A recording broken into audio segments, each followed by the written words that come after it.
approached me and pushed my hand out of the way and said, "I told you to get your hands off my dad's car. Do you not know how expensive this is?" I started thinking to myself if I was the only NSX in the meet, but I didn't see any. And what other red NSX have BBS rims that's lowered to the ground other than me in my city? As I was about to reveal to him that this is my car, his other friend cut me off and laughed, saying, "Look at how he dress. He probably doesn't know how much this car cost." I looked at both of them completely shocked.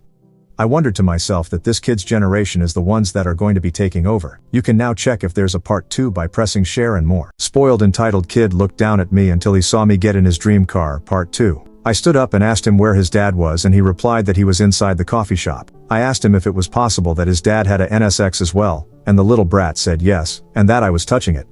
He looked closely at the bumper where I was wiping, and he looked at me disgustedly. I couldn't help but laugh because I had the keys to the car. I'm not going to lie, I was going to just reveal myself as the owner, but I wanted to see what would happen if I kept playing along. Maybe because I was also bored throughout the week, and this is my only entertainment these past couple of days other than paperwork and constant phone calls from my businesses. He asked me why I was laughing and that I shouldn't be touching things that I couldn't afford. I asked him how he knew that I couldn't afford it. For all he knows, I might be a millionaire. I could tell that he started getting annoyed and he started figuring out that I was messing with him. He let out a big sigh and told me that I shouldn't touch it and to go away.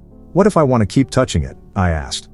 Right when I said that, I continued touching my car all over the place. I started touching the hood, the rims, the front lip. Everything you can imagine in the front. His eyes widened, and at this point he started yelling and telling me that he'll get his dad and make me pay for his car. I told him to go ahead. While this was happening, other people started coming to us because of all the commotion the kid was causing. Yes, I know I'm calling him a kid when he's about 20 years old. Once you turn at a certain age, everyone that just turned 20 is still a baby to you. The kid bolted off inside the coffee shop and brought his dad with him. His dad looked muscular and tall, and he came up to me asking why I was touching his car. I wanted to shake his hand, but I guess he went straight to the point. I told him to unlock it if it was his car, but he told me that he didn't need to prove me anything. At this point, I'm starting to wonder how this kid thinks that his dad owns my car when he probably lives with him. Does he not see that there's no car inside their garage or something? I started to think that I was getting pranked because there was no possibility that this was real. It felt like a setup, so I just continued along. I kept touching the car and I thought he would start laughing and tell me that it's a prank. But the dude just started yelling and getting mad. He ended up going to my face and actually pushed me to the ground. I obviously got mad, so I got up and pushed him back as well. Everyone started running towards us and there was a crowd of people trying to separate us. I was hoping someone would tell me that this is all a prank because I was really getting angry and I was close to calling my lawyers.